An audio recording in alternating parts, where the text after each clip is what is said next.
Você sabia que o McDonald's serve quase 9 milhões de libras de batatas fritas quentes e crocantes diariamente em seus restaurantes nos USA? Isso é suficiente para encher 30 piscinas olímpicas. Mas como eles fazem isso? O McDonald's depende de uma vasta rede de fazendas, muitas delas localizadas em regiões como Idaho, Washington e Oregon, para produzir os 6,8 bilhões de libras de batatas de que necessitam anualmente.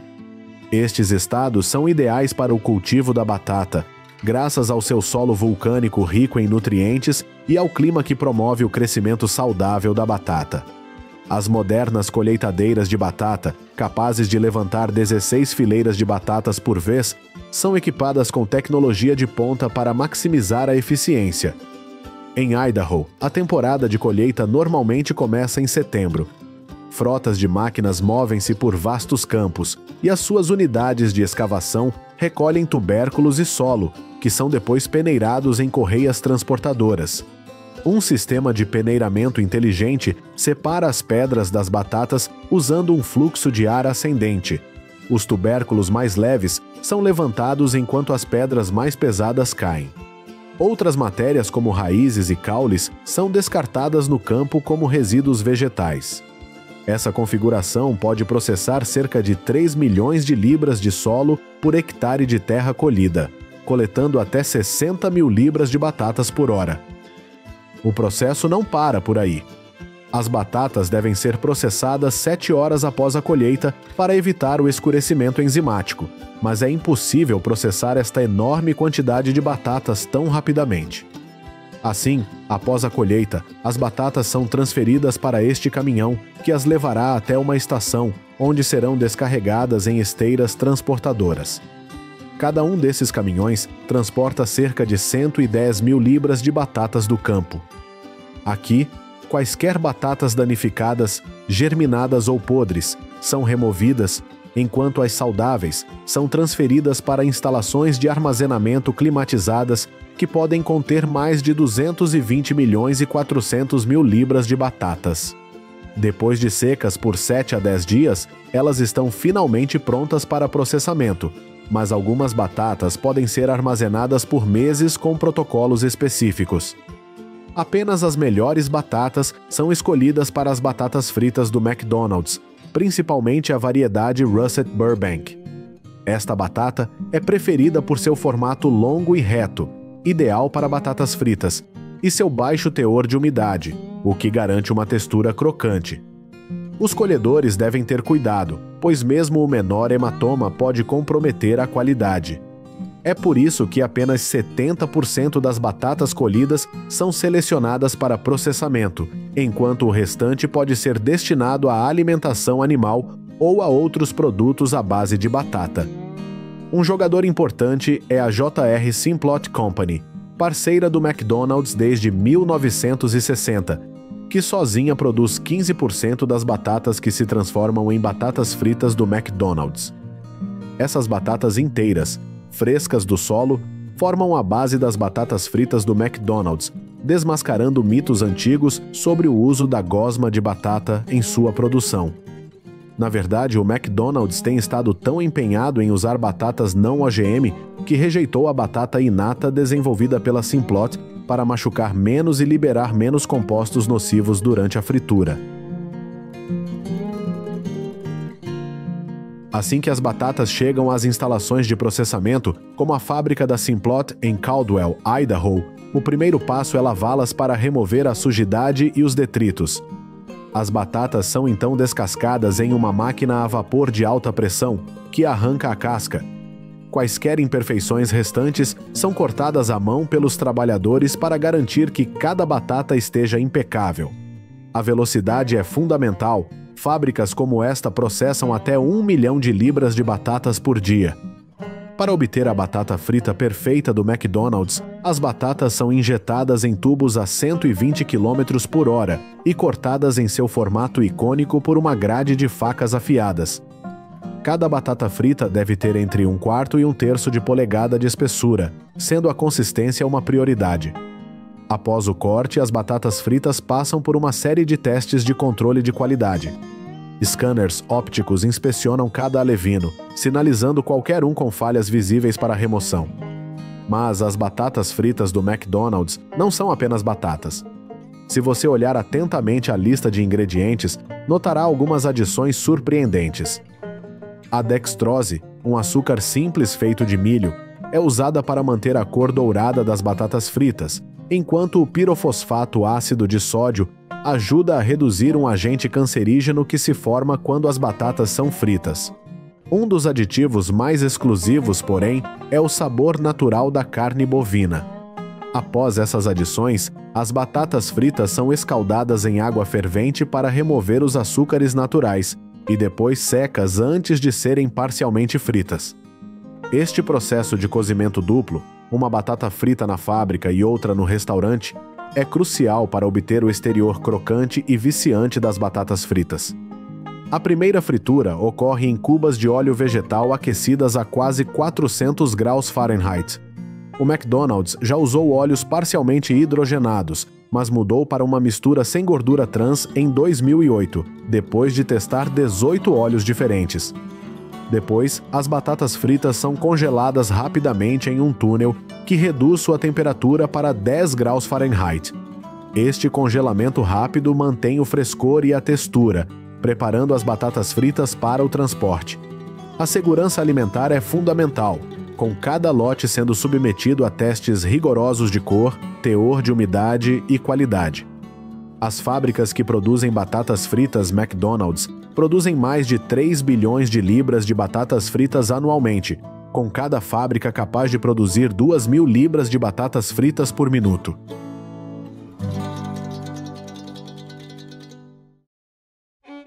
Depois de processadas, as batatas fritas congeladas são distribuídas através de uma sofisticada rede logística, chegando aos 14.000 restaurantes McDonald's nos EUA. Caminhões refrigerados transportam as batatas fritas, mantendo-as na temperatura ideal para garantir que cheguem frescas e prontas para fritar. Esta intrincada cadeia de abastecimento estende-se globalmente, com as batatas fritas de instalações como a fábrica da Simplot em Caldwell a chegar a mais de 20 países. Nos EUA, os restaurantes McDonald's recebem de 2 a 3 entregas por semana. As batatas fritas são armazenadas em freezers até que a caixa de batatas fritas precise ser preenchida. Durante os horários de pico, as batatas fritas são feitas quase constantemente. A beleza do sistema McDonald's é que as batatas fritas são projetadas para cozinhar em 3 minutos, graças ao preparo feito na fábrica. As batatas fritas são fritas em óleo vegetal a exatamente 335 graus Fahrenheit para obter a textura perfeita. Segundo o McDonald's, eles aperfeiçoaram a quantidade ideal de sal para suas batatas fritas. Cada porção pequena contém 0,5 gramas de sal, enquanto uma porção grande contém 350 miligramas. Embora as batatas fritas sejam incrivelmente populares, elas não ficam paradas por muito tempo. O McDonald's Canadá revelou que as batatas fritas permanecem na bandeja térmica por no máximo 7 minutos antes de serem descartadas, garantindo que os clientes sempre recebam batatas fritas frescas. Se quiser um lote novo, basta pedir. A equipe ficará feliz em prepará-lo, embora possa levar alguns minutos extras. O sistema de franquia do McDonald's no EUA é a chave para seu sucesso. Com 95% dos restaurantes pertencentes a franqueados, a marca conta com rígidos controles de qualidade para manter a uniformidade.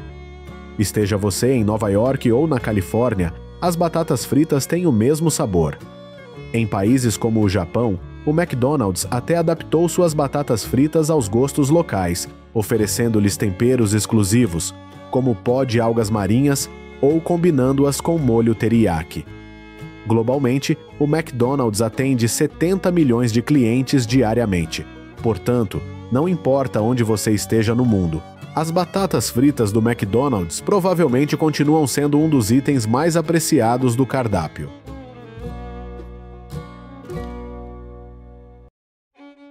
A cerveja é uma das bebidas alcoólicas mais antigas e consumidas no mundo. São feitos com ingredientes naturais, engarrafados a uma velocidade incrível. Então, como a cerveja é produzida? No vídeo de hoje acompanhamos o processo de colheita da cevada e fabricação de cerveja artesanal. Às vezes não há nada como uma boa cerveja gelada, mas criar esse sabor único não é fácil. Tudo começa nos campos de cevada. A cevada é normalmente cultivada em climas temperados.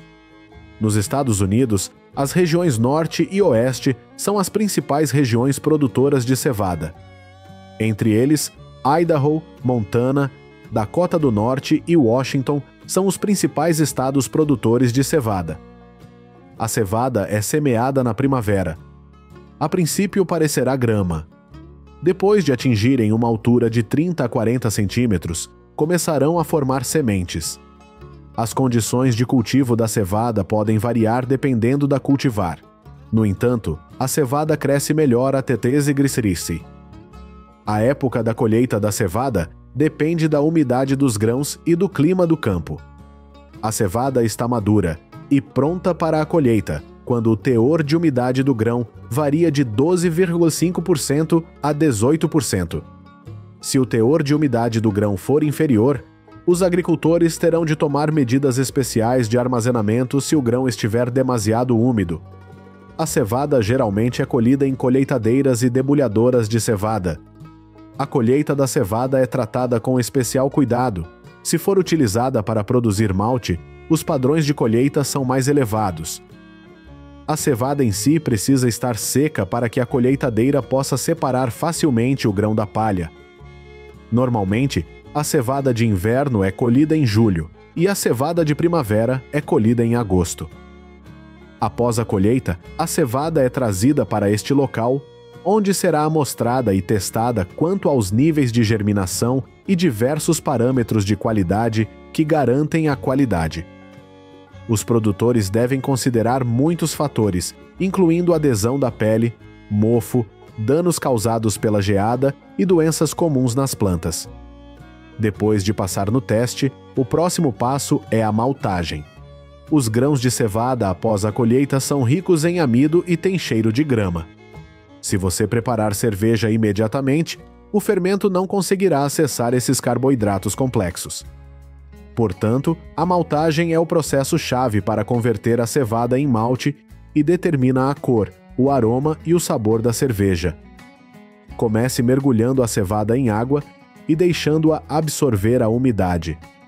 Após várias horas, a água é drenada e as sementes expostas ao ar. Passa por vários estágios de umedecimento e oxidação para ativar a peça. O processo de imersão terminará quando a umidade do grão aumentar para uma média de 45%. Geralmente leva cerca de 3 a 5 dias, dependendo do tipo de cevada e do ambiente. A seguir, durante a fase de germinação, você verá muitas raízes crescendo, o que é um bom sinal. O armazenamento do amido ocorre em um processo denominado termodinâmica, e os produtores devem controlar a brotação para garantir uma germinação uniforme. Os produtores reviram as sementes periodicamente para garantir que as raízes estejam entrelaçadas e inibam o fluxo de ar através das sementes. O processo de secagem é a etapa final, portanto a secagem é realizada com ar quente. O processo começa com a cevada germinada sendo espalhada no forno e aquecida na temperatura certa. A secagem é importante porque pode afetar a cor e o sabor da cevada e impedir que o grão se transforme em planta. O calor ajudará a secar a cevada e também a quebrar o amido em açúcares mais simples, que o fermento é então usado no processo de fermentação. A caldeira também é uma parte muito importante do processo porque afeta a cor e o sabor do malte.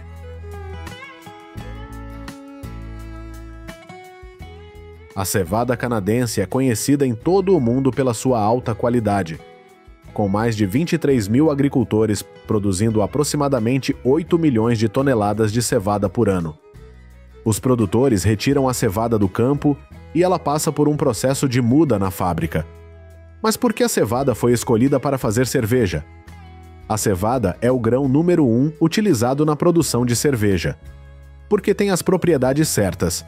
Com a explosão da popularidade das cervejarias artesanais, A experimentação com sabores, processos e ingredientes está em alta. Embeber a cevada é o processo de ativação de enzimas dentro do grão. A cevada será colocada na banheira e embebida em água até ficar completamente saturada. O fabricante troca a água uma vez ao dia e a cada 45 a 72 horas. As sementes são arejadas e mexidas para germinar, liberando enzimas que convertem o amido contido nas sementes em açúcares para a fermentação. A moagem da cevada é uma etapa importante porque aumenta a área superficial do processo produtivo, tornando a cevada mais acessível à água. As fábricas costumam usar equipamentos de moagem especializados, como moinhos de rolos ou moinhos de martelo, para moer cevada. Em seguida, a cevada é misturada com água morna, até ficar tão espessa quanto um mingau misturado. A fervura é uma etapa importante no processo de fabricação, porque esteriliza, matando quaisquer micro-organismos indesejados. Dependendo do tempo de fervura, adiciona-se lúpulo para criar amargor. Quanto mais tempo o lúpulo é fervido, mais amarga fica a cerveja. Normalmente o lúpulo é adicionado após a fervura, durante os últimos 15 a 30 minutos, contribuindo para o sabor. O processo de fervura geralmente dura cerca de 60 a 90 minutos. Tudo isso é feito dentro da chaleira. Eles tinham de 2,10 a 3,6 metros de diâmetro e cozinhavam a 2 andares de altura para fornecer energia de aquecimento para a chaleira. Assim que o processo de fermentação for concluído, a mistura é filtrada novamente e bombeada para o tanque de fermentação. A fermentação é onde a mágica acontece. Existem 2 tipos de fermentação durante a produção de cerveja. Estas são a fermentação primária de primeiro estágio e a fermentação secundária. Quando a levedura está mais ativa, ela consome a maior parte do açúcar e cria a cerveja. A cerveja é embalada em vários formatos, incluindo garrafas e latas. O processo de embalagem é importante para preservar a qualidade. Algumas cervejas são filtradas novamente para remover quaisquer sólidos e fermento restantes antes de serem embaladas. Os produtores também medem fatores como teor alcoólico, amargor, pH e cor. As cervejarias usam uma variedade de técnicas para garantir que sua cerveja seja consistente em sabor e qualidade geral. Os moradores de Kelowna estão se divertindo muito fazendo cerveja artesanal. Eles têm um pequeno espaço de cervejaria.